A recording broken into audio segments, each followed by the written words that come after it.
This is Andy Crawford with LouisianaSportsman.com. We are here with Michael Iaconelli, the 2003 Bassmaster Classic champion. Won his championship here on the Delta. Mike, how have things changed?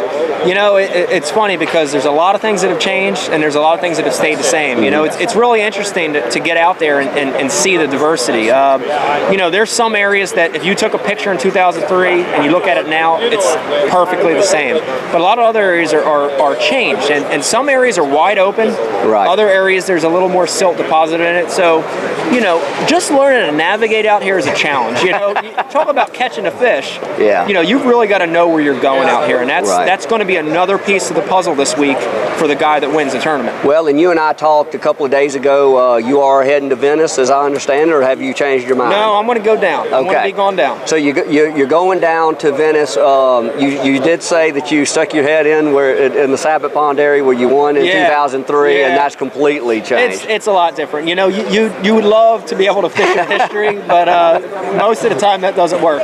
But you know, in saying that, there's a lot of areas in that part of the world down there that are still really good, if not better than what I saw in 2003. So, you know, I'm going to make an early prediction and really say that the winner, whether it's me or not, is going to come out of the Venice area. Well, and the interesting aspect to that is, as far as I can tell, about half the field is going to head down there. Yep. Venice is much changed, as you and everybody else knows. Yep. It's smaller.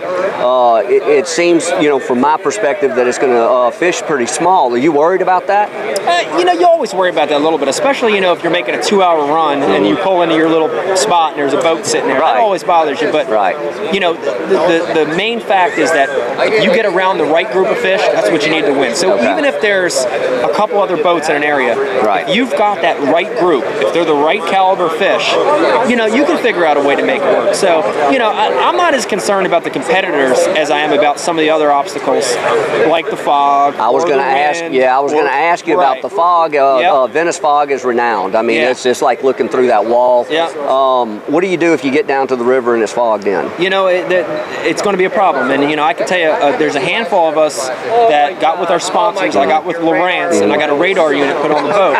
And, you know, and that'll help. But even with radar, you still got to be real careful. It's going to slow you down. So, and you're already talking a 2-hour run if everything's smooth. It's a 2-hour run if everything's smooth. You throw fog in there, it could turn into a 3-hour run. And, you know, so there's a lot of factors. I mean, everything's got to kind of fall into place. I think we're all keeping our fingers crossed there's no fog. I mean, every one of the competitors here wants to launch out of Bayou Net and they want to go fish. So hopefully it'll happen. Well, I guess lastly, you know, when you make a 2.5 hour run, you've got 3 hours on probably the top side to fish. How does that affect how you fish?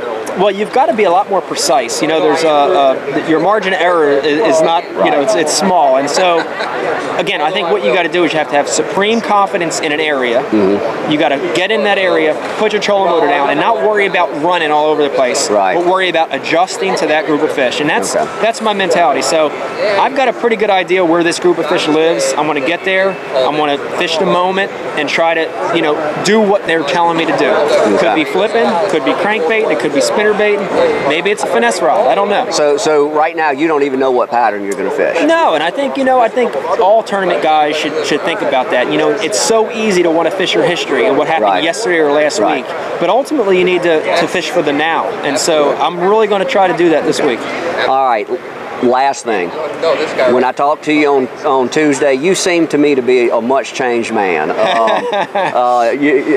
The words you told me were, I have a different perspective than a lot of these guys. What's happened recently that sort of shook your world? Yeah, it's unbelievable. You know, we just gave birth to a baby boy last Wednesday, you know, about a little over a week ago, and it really puts things in perspective. You know, I've also got a 10 and 12-year-old, but, you know, babies and kids for me, I mean, they ground you know, and I'm just glad that I was able to be there when Becky had the baby. And gosh, you know, with that happening, when I came here, it was like everything else is secondary, you know. And yeah, I would love to win, and I would love to get down there and have a chance to win. But you know what? If I don't, it's no big deal. I've got a newborn at home that I'm going to get to see next week. So that's my main focus, and you know, it puts it in perspective. You know, I've got the best job in the world. I love to fish. But at the end of the day, I'm a dad and I'm a father, and I'm going to go home.